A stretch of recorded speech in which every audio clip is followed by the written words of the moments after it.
All right, welcome back to Onebar and Lupagus Show. I am Onebar. I threw out a post yesterday. I said, bring it on. Give me your Vikings 2025 bold predictions. Bold being the key word. And you guys came through. We got about 9 or 10 of them. I'm going to go through all of them. As always, comments. Let me know what you think. Which one of these are most believable? But this is fun, man. Bold predictions come true. There were some people who thought Sam Darnold would have a very good season last year. Predicting that type of season would have been very bold, and it came true. So we will see. Hopefully, a lot of these come true, although there are some not so happy ones. This episode brought to you by Minigrown. Minigrown.com. Use the promo code ONELUP on checkout. Get 50% off. Made right here in the great state of Minnesota. They taste great. They make you feel great. Minigrown.com. Let's go. Tim Lindsay. This starts off with a good one. Tim Lindsay says Jordan Mason rushes for 1,700 plus yards. Been waiting a long time for a solid offensive line. Can't wait to see it. 1,700. Yeah, that's bold. That's bold. If that were to happen, I would need many, many change of pants. Last year, the top 3 running backs, Barkley obviously had the 2,000 plus. Henry had 1,900 at 21, and then it drops down to Bijan Robinson, 1,456 yards. So Jordan Mason, there's a lot of reasons why this bold. First off, if he was the number 1 back, we had no Aaron Jones. It's still bold. We have Aaron Jones sniping some carries. Mason last year averaged 5.2 yards a carry on a team that wasn't overly fantastic. Jones had 255 carries for the Vikings last year. I know he missed a little bit of time. At 5.2 yards a carry, that would get Mason 1,326 yards. Oof.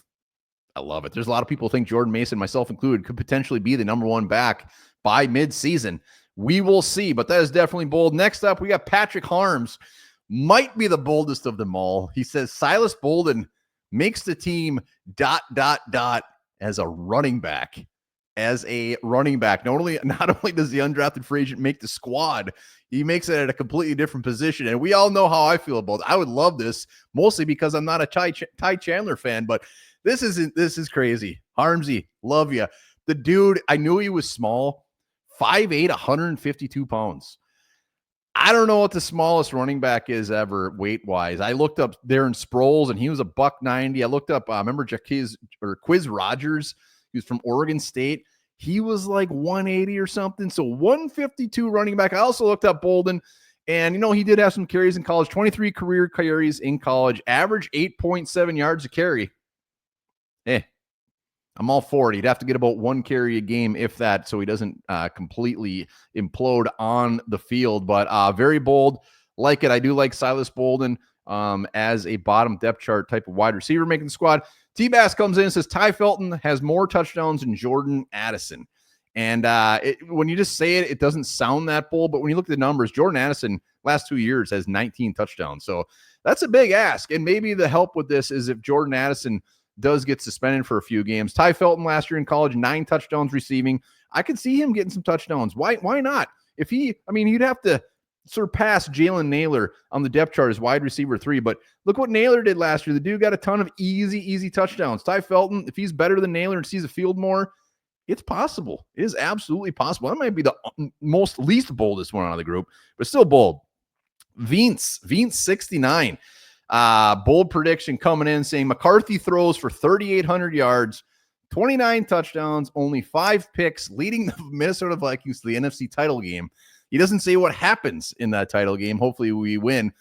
So we're looking just stats alone. Well, and the NFC title game, but stats alone, 3,800 yards, 29 touchdowns, 5 picks. Bo Nix last year, very good season, 3,800 yards, 29 touchdowns, 12 interceptions. So a much better season than Bo Nix. Jaden Daniels had 3,600 yards, 25 touchdowns, 9 interceptions.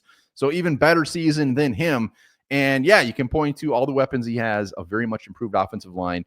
He goes out there and puts up that stat line. Boy, pop the freaking bubbly. That's very bold. Very bold. I could see the 29 touchdowns. I feel the interceptions, just being a rookie, I feel the interceptions might get up there a little bit. And when I say up there, I could say like 15, 16 interceptions. He's got that beautiful short ball. It all comes down to the long ball. Darnold could throw that long ball beautifully. We'll see what JJ has in the tank. We got a couple of McCarthy ones. Delton Don comes on just as we sweep the NFC North. I don't know if the Vikings have ever done that. I actually look back to 98 when we were the Central and our one loss was against the Bucs. So there's one for you history buffs. Put it down in the comments. I don't know if the Vikings have ever swept the NFC North. I'm sure they have. Not the North, but whatever, Central, all that other fun stuff. Let me know. Delton, that would be beautiful. McCarthy, another one, says McCarthy plays like a not ready for the lights rookie, and we finish below 500. So could be boldly realistic. McCarthy playing not ready for the lights. We finished below 500. I think McCarthy could come out and lay an absolute turd, and I think we're still above 500. I really do. I know McCarthy obviously has a lot to do with how successful the Vikings are, but he just is not ready for the lights.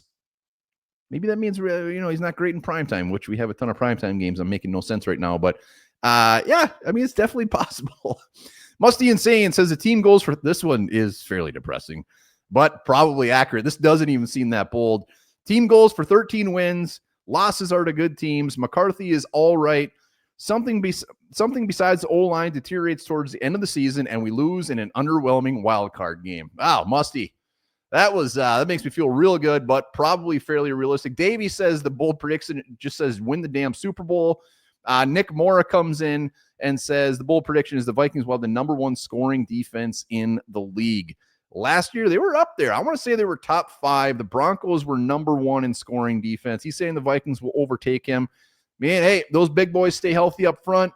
Dallas Turner steps it up. Gernard, Van Ginkel, Cash Money. We got the pieces. We got Byron Murphy. We got Hitman still. It's possible our defense is going to be damn good, but are they going to put points into the end zone? We will see. And those are the bold predictions. They were all fantastic. I didn't even have to filter any weird ones out. They were all good. Let me know below. Remember, hit up minigrown.com. Use the promo code 1LUP when you check out for that 50% bonus. And 2025, it's July. Season's coming. Training camp's coming. Let me know in the comments how you feeling.